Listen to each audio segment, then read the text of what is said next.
உறுதிமொழி எடுத்துக்கொள்வது மிகவும் புனிதமான கடமையாகும்.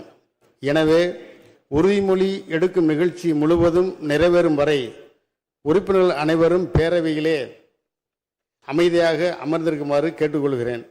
தற்போது மாண்புமிகு அமைச்சர்களை தவிர சட்டமன்ற உறுப்பினர்களுக்கு பேரவையில் அமர்வதற்கு தனி இடம் ஒதுக்கப்படவில்லை.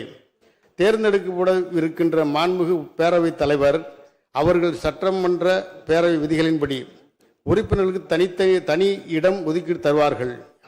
இப்போது உறுப்பினர்கள் உறுதிமொழி எடுத்துக்கொள்வதற்கு முதன்மை செயலாளர் உறுப்பினர்களது பெயர்களை குறிப்பிட்டு அழைப்பார்.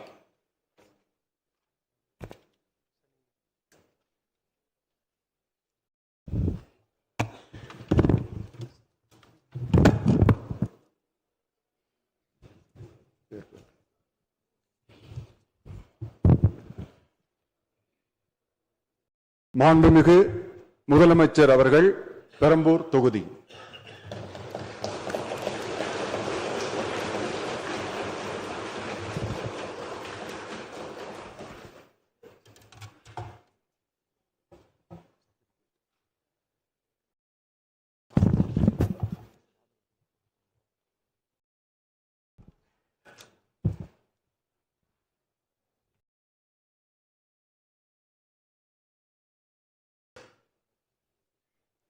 சட்டமன்ற பேரவையின் உறுப்பினராக தேர்ந்தெடுக்கப்பட்ட சி. ஜோசப் விஜய் எனும் நான் சட்ட முறைப்படி நிறுவப்பெற்றுள்ள இந்திய அரசமைப்பு சட்டத்தில் உண்மையான நம்பிக்கையும் பற்றுறுதியும் கொண்டிருப்பேன் என்றும் இந்திய நாட்டின் இறையாண்மையையும் ஒருமைப்பாட்டையும் நிலைநிறுத்துவேன் என்றும் நான் மேற்கொள்ள இருக்கும் கடமையை நேர்மையுடன் நிறைவேற்றுவேன் என்றும் உளமாற உறுதி கூறுகிறேன்.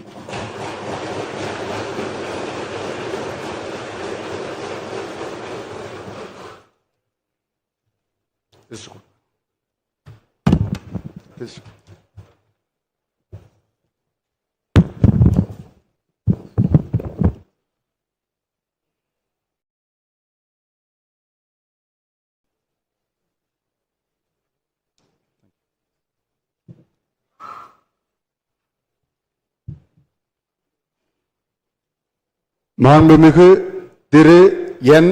ஆனந்த் தியாகராய நகர்.